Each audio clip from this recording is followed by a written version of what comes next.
Je suis en train de lire Outsmarting Reality de Nero Noël et si vous êtes dans la manifestation, cette partie va vous intéresser. Dans son livre, Nero dit « Tu ne peux pas manifester ce que tu veux. Pire, tu ne peux pas manifester ce dont tu as besoin. Tu peux uniquement manifester ce que tu as déjà. » Et là, on va se dire « Ah, mais ça sert à rien du coup la manifestation, on peut seulement manifester ce qu'on a déjà. » Non, c'est là le piège. L'univers n'a pas la même définition d'avoir que nous. Pour nous, avoir, ça signifie posséder dans la réalité physique. Ça veut dire être en capacité de le toucher, de le voir, de l'observer avec nos 5 sens. Sauf que pour l'univers, déjà d'une, il ne comprend pas ta langue et en plus, la réalité physique n'est qu'une illusion parmi plein d'autres. On doit redéfinir en fait tout le concept d'avoir. L'univers parle en termes d'émotion et de fréquence. Et le truc, c'est que lorsque tu vas posséder quelque chose dans ta réalité physique, tu vas arrêter de le vouloir parce que tu vas le considérer comme déjà acquis. Et donc, le signal que tu envoies à l'univers, c'est j'ai déjà cette chose. Et bien souvent, ce qu'il fait, c'est qu'il te renvoie davantage de ce que tu as.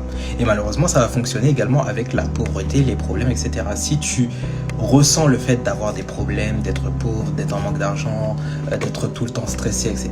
Le signal que tu envoies à l'univers, c'est que j'ai ces problèmes et du coup l'univers te renvoie exactement ça.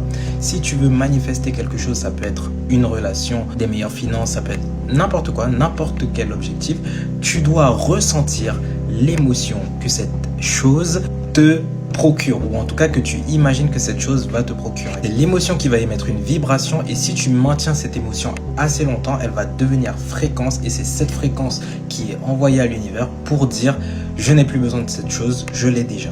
Et donc pour faire croire à l'univers que vous avez déjà quelque chose dans votre réalité physique, arrêtez de vous référer à votre réalité physique. Ce n'est pas parce que vous ne l'avez pas physiquement que vous ne pouvez pas l'observer avec vos 5 sens que vous ne l'avez pas. Vous pouvez l'observer avec vos sens mentaux.